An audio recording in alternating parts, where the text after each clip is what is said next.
It seems that over the last 10 years, there have been various attempts to rank the world or segment the world in terms of growth. And now the Velocity 12 report provides a fresh new way to do that. Can you talk a little bit about what the intention of that is and why that's necessary now? Well, first of all, the intention of segmenting the world is, I think, a very good one, a very useful one. So we all found BRICS, that acronym, which is Brazil, Russia, India, China, and a little bit of South Africa added on, enormously useful.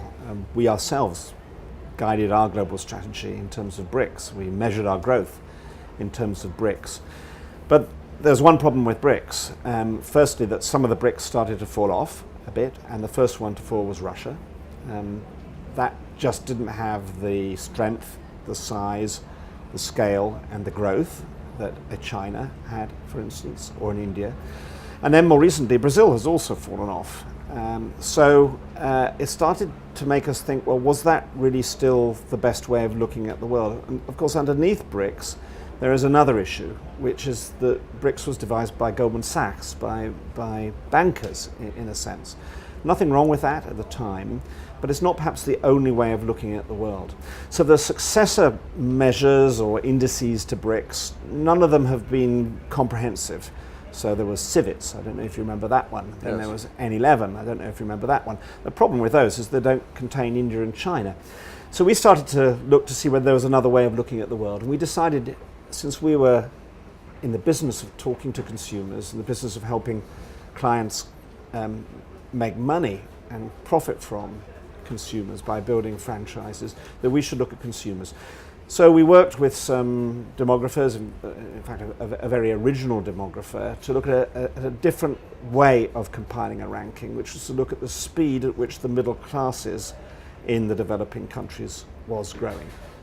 And Miles, that resulted in 12 countries, the Velocity 12, 8 of which are in Asia, 2 of which are in Africa, 2 of which are in Latin America.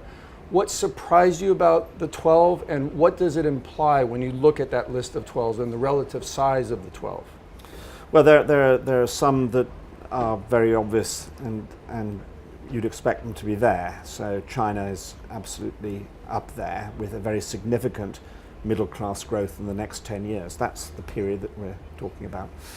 But the one that surprised me, and I think everyone, just because of the sheer scale of the middle class growth, was India.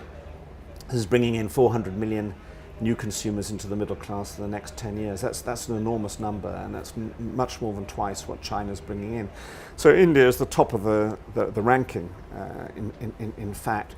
Beyond that, the other surprise is that countries in South Asia, apart from India, are also very, very evident in the table. So you've got Pakistan, which is bringing in a substantial number, as much as the whole population of Italy in the next 10 years. You've got Indonesia. After that, you've got Bangladesh, which is not really recognized as a market of importance at this stage by most multinationals. And then you've got other important parts of the world. You've got Equatorial Africa, with Nigeria coming in strongly, not to forget Latina, Mexico, which was never on the BRIC list, or should have been in my view. You've got some other markets coming in. Plus, there's a couple of markets that are quite new. So Myanmar, which has just newly entered into the global trading system, is in there towards the bottom of the list. And there's probably one other market that should be there, just scraping against the bottom and not yet fully part of our world, which is Iran, but it's going to come. Would it be fair to say that when you look at the implications of that, there's effectively a kind of rebasing or refocus in South Asia from China? Or how do you see that issue going forward? I don't think it's a rebasing from China, because we're talking about parallel growth. What we're talking about, I think, is the need for the world to have a different perception of where the growth is coming from in the future. And that is much, much more South Asian focused, along with China. So this is a different way of looking at the world. I think most clients, most journalists, most commentators don't have it yet in their mind that the future of the world is India, surpassing China in 10 years in terms of quantum. And then after that, it's the countries around India, Pakistan, Bangladesh, Myanmar, Indonesia, a little bit further away, which are going to provide the growth.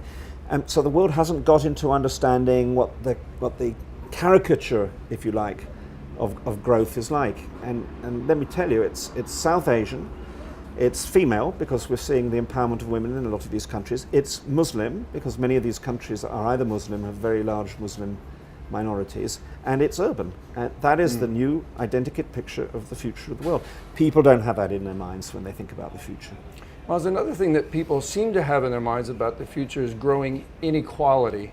And there's an area of the study that challenges at least a portion of that global view that's been popular the last couple of years, that global wealth has created very unequal worlds. What's your viewpoint on that?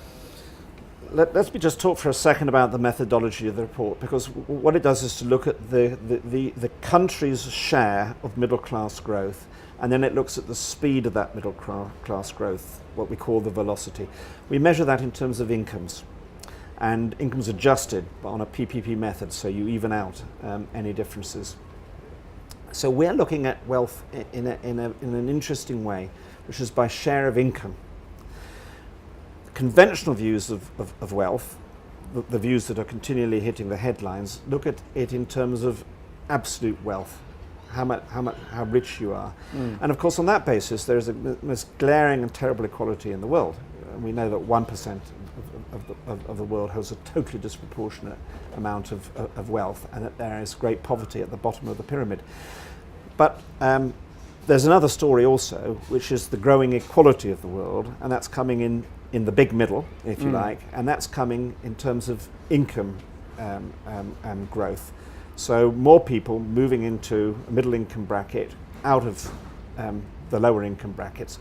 That is what we mean by middle class. And over the last 20 years, of course, many people have emerged in developing markets out of poverty into the middle class. What we're saying is the velocity of that is going to increase. And by the year 2025, 2035, you're going to see countries which have historically been thought of as exceptionally poor actually resembling normal middle class countries. That is a big change.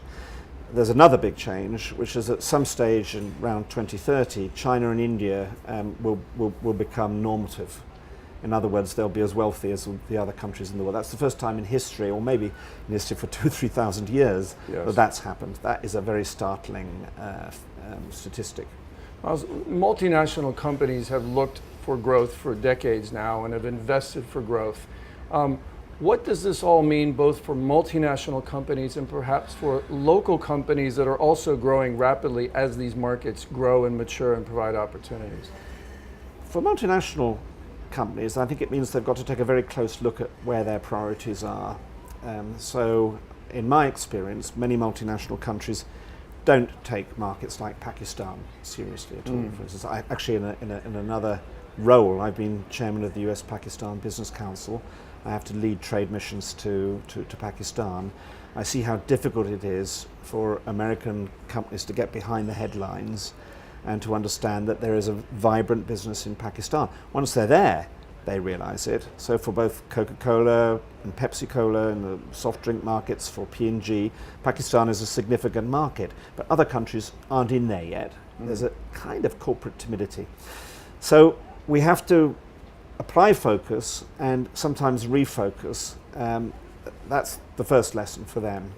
The second lesson for them is that it's a much tougher game than ever before, because they're competing not just with themselves, but they're competing with a vibrant cadre of local competitors that have grown up to service this new middle class. Now, those local competitors have got some advantages. First of all, they're more nimble. Secondly, they're closer to their customers. Thirdly, they can get insights more easily. And fourthly, they are often more digitally attuned because they are in control of their own media mixes and they think digitally first, whereas multinational will tend to have a global strategy and digital comes in as something further along the road. So it's a complicated, competitive world, and they are beginning to have to understand that they have to compete at that local level as much as at the global level. And that's a bit of a shock to a system which has been built up over the last 20 or 30 years on the back of marketing gurus who've all talked about globalism. we are still global, but we need to acknowledge the competitive battleground needs to be fought much more with local weapons. Right. So, as a final question, given what you said earlier about the velocity drivers you noted, women, progressive Muslim consumers, urbanization, technology, and what you've just said regarding local and international brands, if you're advising people in terms of how to perhaps step change in the future, what one or two things would you advise them to think about most in terms of what they need to do in this new velocity world? One thing would be to take Muslims seriously. You know, we've tried to do it. We have an Islamic marketing consultancy, Ogilvy in our agency, and it's run by some very intelligent and sensitive people. I would say that its traction has been so-so. Why? Because the headquarters of global corporations don't have baked into their DNA yet the fact that a very, very large percentage of their future growth is going to come from Islamic consumers. Now, we know from research that Islamic consumers have got many segments, but a segment which is very attractive and a segment which is fueling a lot of the growth is what we call Islamic modernists. Now, they are consumers who need modern halal branding. They need some reassurance that the brand acknowledges their belief system. In the report, we found that 60% of those Muslim futurists felt that multinational brands did not understand them. Now, that is a horrifying statistic. Yes. On the other side of the coin, we've got developing in some markets really interesting Islamic brands. In Indonesia, we have a brand called Wada, for instance. It's a personal care brand. It's designed to create beauty in an Islamic context. It's highly digital. Its whole marketing is based on the concept of ambassadors and the concept of a website that receives social and reinforcing posts that builds a community. These are the sorts of the brands of the future which multinational corporations, and indeed ourselves, have to recognize and acknowledge as being increasingly important. Good. Thank you, Miles. Thank you for sharing your thoughts with us today. It's a pleasure.